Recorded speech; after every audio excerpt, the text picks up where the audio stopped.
Ndasubiriye kubakaza shiti banywanyi mubana natwe makuru n'ibiganiro tubandanya kubashikiriza kuri no munesha kwanyu mukuru cyane muri Rudende ya Isange TV. Uyu ni umwanya w'amakuru agazwe ko muri Kirundi mushikirizwa n'umunesha kwanyu muri Rudende ya Isange TV. Umunesha kure bashikiriza amakuru n'ibiganiro biba bigezeho kandi biba byakura amatohoza mu bisata bitandukanye, haba muri politiki, mu nkino, mwiperereza, mu gateka kazi na muntu, mu ndero, mu makungu ya kure ndetse n'andi makuru yose abariko aravugwa ngaha mu kibano. Ndabakengurukiye mwese rero mudukurikira muri mu micungararo igize igihugu cyacu cy'u Burundi.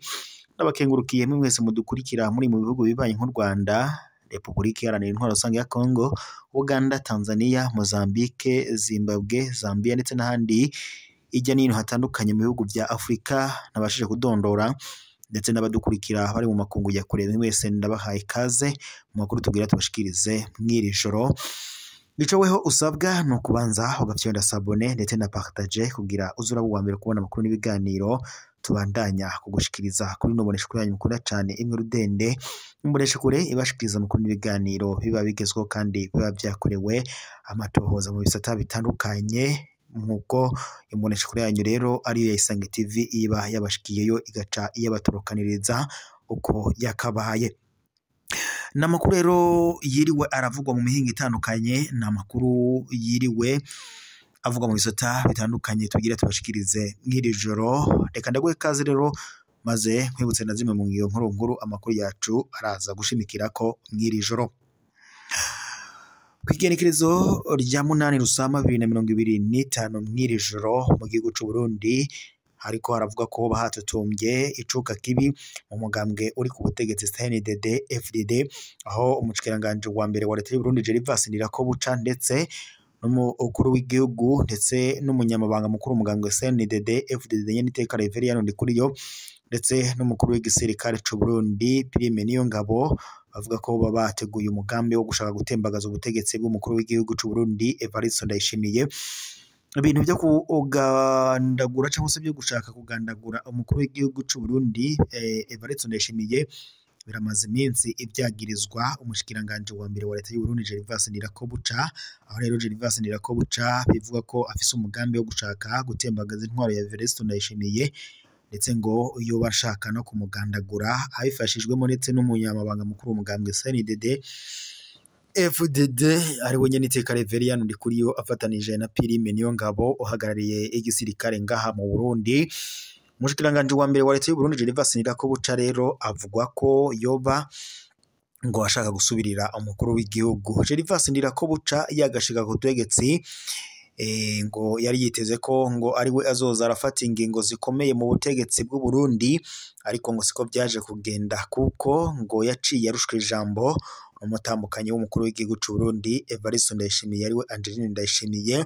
Ibi rero byabaye ishavu ntangere ku mushikiranganje wa mbere wa leta y'u Burundi, akarorero ubwo ngo yafataga ingingo y'uko hoshakwa uzohabwa isoko yo kuzana igitoro ngaha mu Burundi. Iyo ngingo umukuru w'igihugu cy'u Burundi Evariste Ndayishimiye ngo yaciye ayamaganira kure, ndetse aca yifatira mu minwe ingingo ijanye n'amasoko y'igitoro ngaha mu Burundi, aho yagirizaga rero umushikiranganje wa mbere wa leta y'u Burundi Gervas Ndirakobuca ko ngo yoba arya ibiturire, ndetse ngo akaba nakorana cyane nabo bagiye guhabwa isoko yo kuzana igitoro ngaha mu Burundi. Igitoro carabaye umuzi wibuye ngaha mu Burundi, abanyagihugu baratuntuye barashavuye cyane, aho bavuga ko mu kwiyunguruza baja mu kazi ka minsi yose, haba abaja ku buzi haba abanyeshure baja ku mashure, abo bose ngo barafise ikibazo kijanye n'igitoro mu Burundi kuko kwiyunguruza byamaze kuba umuzi wibuye. Perezida Evariste Ndayishimiye n'intwaro ye ya CNDD FDD bavuga ko mu myaka 20 imaze ku butegetsi abanyagihugu bamaze gushavura cyane kuko ngo ataco bariko barafasha u Burundi. Ibi rero ngo binanatuma ndetse abanyagihugu b'u Burundi badahurumbira ibijanye n'amatora mu Burundi, gusa ngo nta yindi mvo n'imvano. Impamvu nuko umukuru w'igihugu cy'u Burundi ndetse n'intwaro ye ngo bariko barapfukama abanyagihugu mu nda. Ibi rero bigatera ishavu ntangere ku banyagihugu b'u Burundi. Ibi biruko kandi mu gihe abari hanze y'igihugu nabo bashavuye cyane bavuga ko abanyagihugu b'u Burundi bagowe ndetse bashavuye cyane ngo intwaro ya Perezida Evariste Ndayishimiye bamereye nabi cyane. Ibi kandi biruko mu gihe amatora yimirije mu Burundi haba ay'abashinga amateka ndetse n'ay'umukuru w'igihugu yimirije mu mwaka wa 2027, ariko abahinga mu vya politike ngaha mu karere k'ibiyaga binini bavuga ko aya matora ashobora kuzoba nk'ay'ikiringo ca gatatu c'umukuru w'igihugu wo muri ariwe Petero Nkurunziza nyene. Muribuka neza ivyashikiye abanyagihugu abiyamirije ikiringo ca gatatu c'umukuru w'igihugu c'u Burundi ariwe yari Petero Nkurunziza. Murabizi neza ko bamwe barapfunzwe, abandi baranyuruzwa, abandi ndetse baranahunga. Ivyo rero n'ubu ngubu abahinga mu vya politike bavuga ko bishobora kuzoshika ku ntwaro ya Perezida Evariste Ndayishimiye ubwo bohirahira hakagira biyamiriza ikiringo ca kabiri c'umukuru w'igihugu ariwe Evariste Ndayishimiye mu matora yimirije mu mwaka wa 2027. Ivyo biruko kandi mu gihe abanyagihugu bavuga ko batazokwemera ko Perezida Evariste Ndayishimiye yoja ku butegetsi, na cane ko ngo yamaze kuba yarapfukamye abanyagihugu mu nda. Ikaba ari ingingo rero abanyagihugu bamirira kure bakavuga ko badashobora kuzojya inyuma y'umukuru w'igihugu c'u Burundi Evariste Ndayishimiye. Ibi kandi biruko mu gihe Godefroid Niyombare nawe yavuzwe nk'uwagize uruhara muri coup d'etat yakozwe mu 2015 ubwo uwari perezida w'ico gihe Petero Nkurunziza yashaka gukurwa ku butegetsi. Murabizi uko vyagenze, gusa abanyagihugu bo ku rundi ruhande bavuga ko bishimiye cyane ko bo kumva uyu mugabo ariwe yamaze gufata ubutegetsi mu Burundi, kuko azi neza ibijanye n'agateka kazina muntu ndetse anumva abanyagihugu b'u Burundi agashavu bafise. Kuri ubu rero biriko biribazwa, mbega ni Evariste Ndayishimiye azobandanya kurongora u Burundi? Ese ni umushikiranganje wa mbere wa leta y'u Burundi Gervais Ndirakobuca canke se ni Godefroid Niyombare?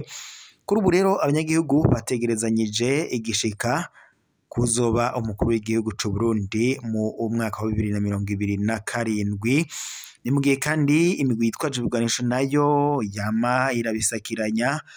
Aha twavuga nk'umugwi witwaje ibigwanisho wa Tabara. Muravyibuka neza ko mu mwaka waheze wagavye ibitero mu Katumba ndetse ukagandagura abasirikare batari bake mu ngabo z'u Burundi. Ni ibintu Perezida w'u Burundi yagarutse ko avuga ko bagandaguye abantu, gusa umugwi witwaje ibigwanisho wa Tabara wose kuvuga uvuga ko utaraba ibijanye n'abanyagihugu, ahubwo udonda gatoke umukuru w'igihugu ndetse n'umugambwe uri ku butegetsi CNDD FDD.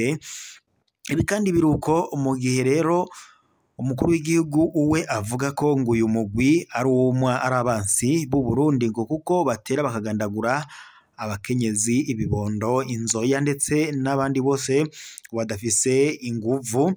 Iriko umuvugizi w'umugwi wa Tabara Patrick Nahimana akavyamirira kure, akavuga ko umugwi wa Tabara uharanira agateka k'abanyagihugu ndetse ngo unashaka ko nawo wofate ibibanza mu ndongozi ziri zo nyene mu butegetsi bw'u Burundi. Gusa Perezida Evariste Ndayishimiye n'intwaro ye ntabwo babifata kumwe, ucubona ko bariko baramirira kure umugwi wa Tabara. Gusa uyu mugwi wa Tabara nawo wazoyitangaza ugabisha leta y'u Burundi ko uzokwitoza kandi ko ngo utazokwemera ko amatora uzoba mu mwidegemvyo mu Burundi. Ni mu gihe kandi amatora y'abashinga amateka yimirije muri uyu mwaka wa 2025, aho rero bivugwa ko uyu mugwi wa Tabara wamaze kugabisha leta y'u Burundi ukavuga ko utazokwemera ko aya matora aba mu mwidegemvyo. Iri joro rero amakuru y'agacamutwe hari nuko bivuga ko bahari coup d'etat yateguwe mu Burundi ndetse ngo hashobora gutembagazwa umukuru w'igihugu c'u Burundi Evariste Ndayishimiye. Evariste Ndayishimiye rero biraheze kuko ngo umugambi wateguwe ndetse igisigaye no kushira mu bikorwa. Ni ayo makuru twari dufise mw'iri joro rero, turaza gusubira mu gatondo makuru araza kubagezwe ko yari amakuru mwashikirizwaga n'imbonesha kuri yanyu mukunda cyane imwe Rudende ya Isange TV. Imbonesha kuri bashikiriza amakuru n'ibiganiro biba bigezweho kandi biba vyakorewe amatohoza mu bisata bitandukanye, haba muri politiki, mu nkino, mwiperereza, mu gateka kazina muntu ndetse no mu makungu ya kure. Reka ndakwibutse rero ko uwo fyonda s'abonner ndetse na partager kugira amakuru yacu azara gushikira 5 kuri 5.